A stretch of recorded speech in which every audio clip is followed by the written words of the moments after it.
சரி காய்ஸ், இப்போ நாங்கள் பார்க்க போகிறதும் நார்மல் செயின் ஸ்டிச் தான். இப்போ வந்து இப்படி ஆரம்பித்து இதில் இப்படி வந்து கீழே வந்து இந்த பேட்டர்ன் வருது. இதை வந்து நீங்கள் எல்லா இடமும் பார்த்த ஒரு பேட்டர்ன் தான், பார்த்துருப்பீங்க. சரியா? இதைத்தான் போட போகிறேன். ஃபஸ்ட்டாக வந்து அதுக்கு நான் நூல் எடுத்துக்கொள்கிறேன். அதில் வந்து ஒரு நோட் போட்டு எடுக்கிறேன். நூலை வந்து வளமையாக நான் செய்கிற மாதிரி நோட் போட்டு எடுக்கிறேன்.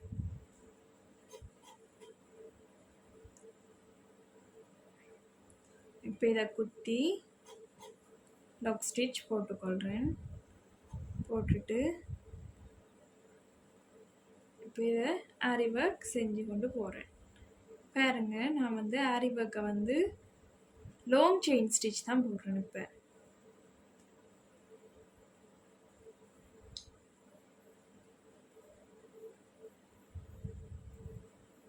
தெரியுதா உங்களுக்கு? லாங் செயின் ஸ்டிச்சாக போட்டுக்கொண்டு வர்றேன். இந்த திரும்புகிற வளைவுகள் வரைக்க வந்து கொஞ்சம் சின்ன ஸ்டிச்சாக போட்டால் நல்லா வேண்டாம், அந்த வளைவு தெரியும். அதுக்காக இந்த இடங்கள்லாம் கொஞ்சம் சின்ன ஸ்டிச்சாக போடுவாங்க.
இப்போ வந்து தச்சு முடிய போது பாருங்க.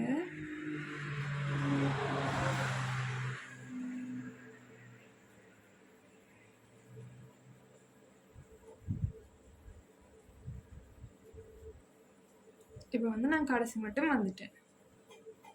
சரி, ஃபுல்லாக வந்து நான் லாங் ஸ்டிச் தான் போட்டிருக்கிறேன். இப்போ வந்து நான் இதில் முடிக்க போகிறேன்.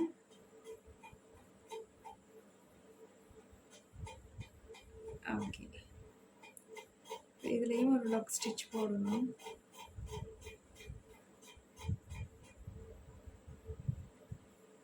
ஓகே, லாக் ஸ்டிச் போட்டு முடிச்சிட்டேன். இவ்வளவுதான் வேலை. இப்போ நான் பின்னுக்கு இருக்கிறத வந்து கட் பண்ணுறேன். Okay, by guys.